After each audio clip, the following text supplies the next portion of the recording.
एक कहावत है जैसे को तैसा। जहां एक तरफ भारत ने सीमा पर बैंड बजा रखी है चीन की, तो वहीं दूसरी तरफ अब उसकी जेब भी खाली करने पर तुला हुआ है। भारत ने लिया बड़ा फैसला, वहीं ताइवान ने भारत और चीन को लेकर चीन का बड़ा ही मजाक बना दिया। अमेरिका ने उस मिसाइल का परीक्षण करा जिससे चीन बहुत ही ज्यादा डरता है। साथ ही साथ निशाने पर ले लिया चीन का सबसे बड़ा शहर। आइए जानते हैं इन खबरों को विस्तार से। जहां एक तरफ भारत चीन को बॉर्डर पर झटका दे रहा है और उसके सोच से परे काम कर रहा है, तो वहीं दूसरी तरफ आर्थिक रूप में भी अब चीन पर एक बड़ी गाजगिरी है। जून के आखिरी सप्ताह से भारत सरकार की ओर से चाइनीज और विदेशी एप्लीकेशन को बैन करने का सिलसिला अब आगे बढ़ गया है। और इस बार जो पिछली बार छूट गया था पबजी मोबाइल पर गाजगिरी है।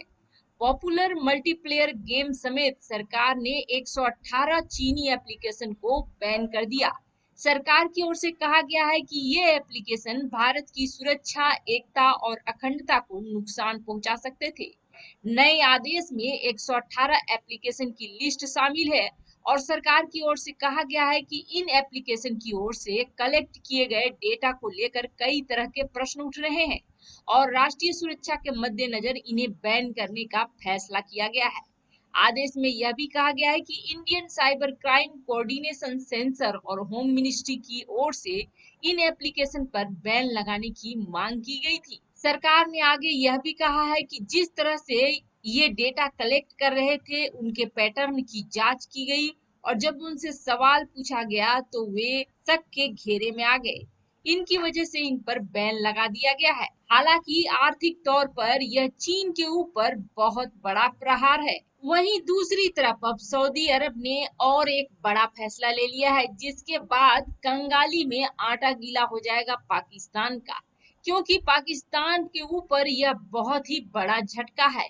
एक तो पहले ही कुरैशी ने सऊदी अरब को गुस्सा दिला दिया तो बाजवा की सरेआम बेइज्जती हो गई। अब एक झटके में सऊदी अरब के प्रिंस ने बड़ा फैसला ले लिया है। दरअसल सऊदी अरब ने अब बड़ा फैसला लेते हुए चेक डिप्लोमेसी को बंद कर दिया है और इसका सबसे बड़ा असर पड़ेगा पाकिस्तान के ऊपर। क्या है चेक डिप्लोमेसी?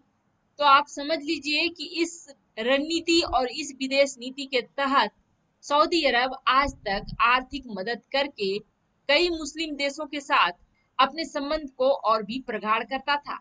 लेकिन पाकिस्तान के ऊपर इतने सालों से इतने पैसे खर्च करने के बाद अब सऊदी अरब को लग रहा है कि यह बिल्कुल ही बेकार है। और अब तो ऐसा हो गया है कि ईरान, तुर्की जैसे देश सऊदी अरब को आंखें दिखाने लगे हैं, जिसकी वजह से सऊदी अरब ने अब अपना खजाना बिल्कुल बंद कर लिया है। अब वह अपने खजाने को किसी ऐरे गैरे पर खर्च नहीं करना चाहता है, वो भी खासकर ऐसे देशों पर जिनसे कोई फायदा नहीं होने वाला है। सऊदी ने बीते दशकों में लगातार जॉर्डन, मिस्र, फिलिस्तीन, पाकिस्तान जैसे देशों पर बहुत ही डॉलर लुटा दिए, लेकिन इसके बावजूद ये देश खस्ता हाल में ही है और सऊदी अरब के किसी काम के नहीं है। ये सब देखते हुए सऊदी अरब के प्रिंस ने बड़ा फैसला लिया कि अब वह इन देशों में से किसी को भी पैसे देने से रहा। वैसे आपको बता दें, दूसरा कारण यह भी है कि तेल की मांग को गिरते हुए देख अब सऊदी अरब अपनी अर्थव्यवस्था को भी संभालने में लगा हुआ है। सऊदी अरब की पत्रकार अल सिहाबी के मुताबिक पाकिस्तान ने सऊदी अरब से अलग अलग वक्त पर लाखों डॉलर लिए, बेहद नर्म शर्तों पर ऑयल इंपोर्ट जारी रहने दिया। जब कश्मीर पर सऊदी ने उसका साथ नहीं दिया तो वो पाकिस्तान ने दूसरा मुस्लिम संगठन बनाने की बात कहने लगा। इसी के बाद सऊदी ने पाकिस्तान से 3 अरब डॉलर का कर्ज चुकाने को कह दिया। इसके अलावा ऑयल क्रेडिट फैसिलिटी भी खत्म कर दी है। सऊदी को वास्तव में अब यह एहसास हो चुका है कि मुस्लिम जगत अब बदल चुका है और उसके दबदबे को चुनौती मिल रही है। यही वजह है कि सऊदी अरब अपनी गिरती हुई अर्थव्यवस्था को बचाने के लिए और अपनी साख को बचाने के लिए बड़े फैसले ले रहा है। एक तरफ भारत और चीन के बीच लद्दाख में विवाद है, तो वहीं दूसरी तरफ दक्षिण चीन सागर में भी विवाद है। और अब अगर भारत के साथ विवाद आगे बढ़ता है और यह एक लड़ाई का रूप लेती है तो अमेरिका को आना ही पड़ेगा। ऐसे में अमेरिका ने अब एक ऐसे मिसाइल का परीक्षण करा है जिसके बाद चीन को समझ में आ गया है कि अमेरिका घर में बैठे बैठे कुछ ही मिनटों में पूरे चीन को तबाह कर सकता है। लद्दाख, दक्षिण चीन सागर, हांगकांग और ताइवान को लेकर उलझे चीन को अमेरिका कड़ा सबक सिखाने की तैयारी कर रहा है।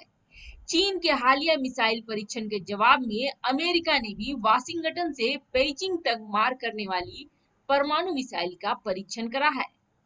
इस मिसाइल से अमेरिका जब चाहे तब चीन के किसी भी हिस्से को निशाना बना सकता है।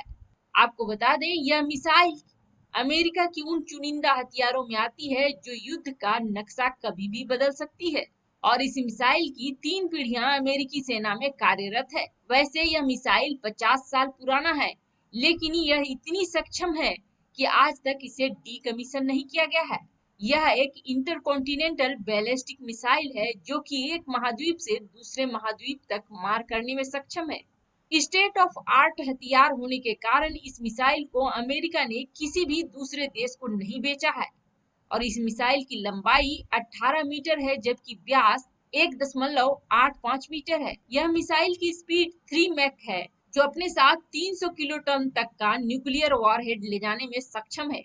आप अंदाजा लगाइए कि हिरोशिमा पर जो बम गिराया गया था वह 15 किलोटन का था। अब यह मिसाइल कितनी तबाही मचा सकती है आप सोच सकते हैं।